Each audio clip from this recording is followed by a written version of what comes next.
Hello good morning बच्चों, welcome back in Ena maths classes. बेटा मैं आज आपको इस वीडियो में DAV class 8 maths chapter number 14 mensuration इसकी वर्कशीट नंबर 5 का क्वेश्चन नंबर 9 एंड 10 कंप्लीट कराने जा रही हूँ। इन दो क्वेश्चंस को करने के साथ ही हमारा पूरी जो वर्कशीट नंबर 5 था पूरी कंप्लीट हो जाएगी। ठीक है, चलिए देखते हैं क्वेश्चन नंबर 9 में क्या बोल रहे हैं। यहाँ बोल रहे हैं find the volume of a cube whose surface area is 150 metre square. आपको यहाँ पर एक क्यूब दी है और इसका सरफेस एरिया दिया है, आपको इसका वॉल्यूम निकालना है। तो पहले सबसे तो हमें जो चीज दी होती है हम क्या करते हैं वो लिख देते हैं। हमें क्या दिया हुआ है? Surface area. कुछ और तो दिया नहीं, हमें कुछ और कर ही नहीं सकती, तो मैं क्या लिखूंगी? Surface area of cube. ये कितना दिया है? 150 मीटर स्क्वायर दिया है। ठीक है, इसकी जगह मैंने इसकी वैल्यू पुट कर दी, जो मुझे दिया हुआ है मैंने वो लिख दिया। ठीक है जी। अब मैंने आपको बोला था जब भी किसी फॉर्मूले की वैल्यू निकाल कर दी जाए तो उसके नीचे उसका फॉर्मूला पुट कर देते हैं। तो सरफेस एरिया ऑफ क्यूब क्या होता है? 6L स्क्वायर होता है इक्वल्स टू 150। ठीक है, तो यहां से मैं क्या करूंगी? L स्क्वायर को सेपरेट कर लूंगी। L स्क्वायर अपनी जगह पर एज इट इज रहेगा, 150 अपनी जगह पर एज इट इज रहेगा, 6 मल्टीप्लाई में डिवाइड में चला जाएगा। अब ये जितना कैंसिल हो सकता है इसको कैंसिल कर दो। 3 2 6, 3 5 15 और 1 0, 2 1 2, 2 2 4 और 2 5 10। तो L स्क्वायर क्या आ गया? इक्वल्स टू आ गया 50। अब इसको मैं क्या लिख सकती हूँ? L square is equals to क्या लिख, सॉरी 15 ये 25 आया बेटा, सॉरी 25 आया ना कैंसिल करके। अब इस 25 को मैं क्या लिख सकती हूँ? 5 का स्क्वायर लिख सकती हूँ। अगर मैं दोनों साइड को कंपेयर करूं बाय कंपेयरिंग बोथ साइड्स,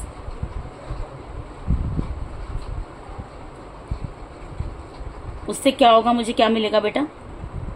उससे मुझे ये मिलेगा कि स्क्वायर से स्क्वायर कैंसिल हो जाएगा। एल कितना आ जाएगा? 5 और मेजरमेंट की यूनिट यहाँ पर क्या दी है? मीटर दी है, 5 मीटर। एल मतलब लेंथ, इसकी लेंथ मैंने क्या निकाल ली यहाँ पर? 5 मीटर।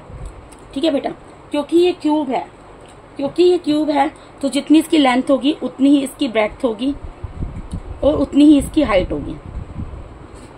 अब मुझे निकालना क्या है इसके अंदर? मुझे यहाँ पर निकाल कर दिखाना है volume of a cube. Volume के लिए बेटा देखो मैं आपको लिख कर दिखाती हूँ। मुझे निकालना है वॉल्यूम ऑफ अ क्यूब। अब वॉल्यूम ऑफ अ क्यूब क्या होता है? साइड का क्यूब होता है, यानी side multiply by side multiply by side. ठीक है, अब मुझे अगर साइड, मैंने क्या किया कि मैंने सरफेस एरिया ऑफ क्यूब जो दिया था इसका फॉर्मूला पुट करके इससे सरफेस एरिया से क्या निकाली? इसकी साइड का मेजरमेंट निकाली। क्योंकि बेटा जब तक मुझे साइड का मेजरमेंट नहीं पता होगा, L स्टैंड्स फॉर साइड। ठीक है, मुझे साइड का मेजरमेंट नहीं पता होगा तब तक मैं वॉल्यूम ऑफ क्यूब नहीं निकाल सकती। तो मुझे साइड पता लग गई, ये 5 है तो 5 का क्यूब कर देंगे यहाँ पर। 5 का क्यूब का मतलब क्या होता है? 5 मल्टीप्लाई बाय 5 मल्टीप्लाई बाय 5, और 5 का क्यूब क्या होता है? आपने पढ़ा हुआ है, कितना होता है बेटा? 125 होता है। ठीक है, और यहाँ पर आपको मेजरमेंट की यूनिट क्या दी है? मीटर दी है, तो किस में आएगा? Metre raise to the power 3। तो यानी कि वॉल्यूम ऑफ क्यूब क्या निकल गया? 125 metre raise to the power 3। ठीक है, क्यूबिक मीटर भी बोल सकते हैं इसको।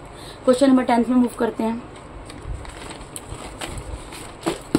क्वेश्चन नंबर 10 में क्या बोल रहे हैं? Find the volume of a cube one face of which has an area of 81 metre square. यहाँ पर बेटा आपको क्या बोला है? आपको एक वॉल्यूम निकालना है क्यूब का, जिसका क्या बोला है आपको? One face of which has area of 81, मतलब इसके एक फेस का एरिया जो है, area of one face of cube क्या दिया हुआ है आपको? यहाँ पर जो पहले दिया मैं वो लिख लेती हूँ। मुझे यहाँ पर दिया हुआ है area of one face of cube कितना दिया हुआ है? 81 मीटर स्क्वायर। यही दिया ना बेटा? Area of one face of cube कितना दिया हुआ है? 81 मीटर स्क्वायर दिया। तो जो दिया मैंने पहले वो लिख लिया। ठीक है, अब देखो देखो जैसे आप डाइस देखते हो, डाइस को देखते हो या कोई भी क्यूब देखते हो, यही वाला क्यूब ले लो, इसको आप देख रहे हो तो ये किस शेप में नजर आता है? ये स्क्वायर की शेप में नजर आता है, ये स्क्वायर की शेप में नजर आता है ना। तो यानी कि मतलब क्या है? इसके अंदर जो भी कोई भी क्यूब है उसके अंदर जो वन फेस है वो किसके इक्वल है? वन स्क्वायर के इक्वल है। वन फेस किसके इक्वल है? वन स्क्वायर के इक्वल है। बेटा ये मैं आपको क्यों समझा रही हूँ? क्योंकि मुझे यहाँ पर दिया है area of one face of cube, यानी क्यूब के तो 6 फेसेस होते हैं, उसमें से वन फेस का एरिया मुझे दिया है। तो वन फेस का एरिया, जो वन फेस होता है वो किसकी तरह नजर आता है? स्क्वायर की तरह नजर आता है। तो स्क्वायर का एरिया क्या होता है? साइड मल्टीप्लाई बाय साइड, यानी कि area of one face of cube की जगह मैं क्या लिख सकती हूँ? Side multiply by side is equal to मुझे कितना दिया है 81 मीटर स्क्वायर। ठीक है, इसको मैं साइड का स्क्वायर लिख सकती हूँ यहाँ पर, साइड का स्क्वायर इज इक्वल टू 81। ठीक है जी, अब यानी कि इसको मैं साइड का स्क्वायर को साइड का स्क्वायर रहने दूं, ये 81 किसका स्क्वायर है बेटा, 81 9 का स्क्वायर, इसको मैं 9 का स्क्वायर लिख सकती हूँ। अब अगर मैं दोनों साइड को कंपेयर कर लूं by comparing both sides,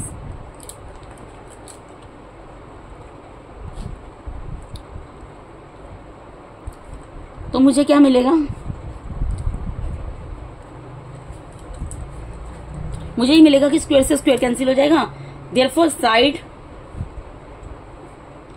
of a cube कितना आ जाएगा 9, और क्योंकि मेजरमेंट की यूनिट मीटर दी है 9 मीटर। अब मैंने यहाँ पर साइड निकाल ली क्यूब की। ठीक है, अब मुझे निकालना क्या है, वॉल्यूम ऑफ अ क्यूब। अगर मुझे वॉल्यूम निकालना तो मुझे साइड का मेजरमेंट पता होना चाहिए, तो मैंने साइड निकाल ली। तो अब मैं निकाल लूंगी therefore the volume of a cube is equal to, volume of cube क्या आपको बताया था, साइड का क्यूब। ठीक है, साइड मुझे पता लग गई 9, तो 9 का क्यूब, 9 के क्यूब का मतलब क्या है 9 मल्टीप्लाई बाय 9 मल्टीप्लाई बाय 9। ठीक है, और 9 का क्यूब क्या होता है बेटा 729 होता है। 9 का क्यूब आपने पढ़ा होगा, 9 9 से 81 और 81 9 से 729।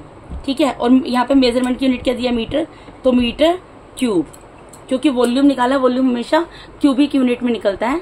तो जो भी मेजरमेंट की यूनिट दी हो, जैसे यहाँ पर मीटर दी है तो मीटर का क्यूब निकल गया। ठीक है, आंसर। ठीक है बेटा, यहाँ पर आपको वॉल्यूम ऑफ क्यूब निकालना था। वन फेस ऑफ आपको बोला था, area of one face of cube बताया था, क्योंकि एरिया जो होता है, जो क्यूब होती है, क्यूब का जो एरिया होता है, वन फेस जो होता है, इसमें 6 फेसेस होते हैं, वन फेस जो होता है इसके स्क्वायर शेप में होता है, और स्क्वायर का area side multiply by side होता है। इसलिए मैंने यहाँ पर साइड मल्टीप्लाई बाय साइड लगाया था। इससे मैंने साइड की लेंथ निकाल ली। जब मैंने साइड की लेंथ निकाल ली तो उस वॉल्यूम ऑफ क्यूब, साइड का क्यूब होता है, उसकी जगह साइड की वैल्यू पुट करके वॉल्यूम ऑफ क्यूब निकाल लिया। ठीक है बेटा, तो इसके साथ ही मैंने यहाँ पर आपको आज DAV class 8 maths chapter number 14 menstruation, इसकी वर्कशीट नंबर 5 का question number 9th and 10th जो कि लास्ट क्वेश्चन था, ये भी कंप्लीट करा दिया बेटा। अगर आप मेरे चैनल पर नए हैं तो काइंडली मेरे चैनल को सब्सक्राइब कीजिए। अगर आप लोग को मेरा टीचिंग मेथड अच्छा लगता है तो मेरे वीडियोस को ज्यादा से लाइक कीजिए और अपने फ्रेंड्स के साथ शेयर जरूर कीजिए। Thank you so much for watching my YouTube videos बेटा। Thank you so much, god bless all of you.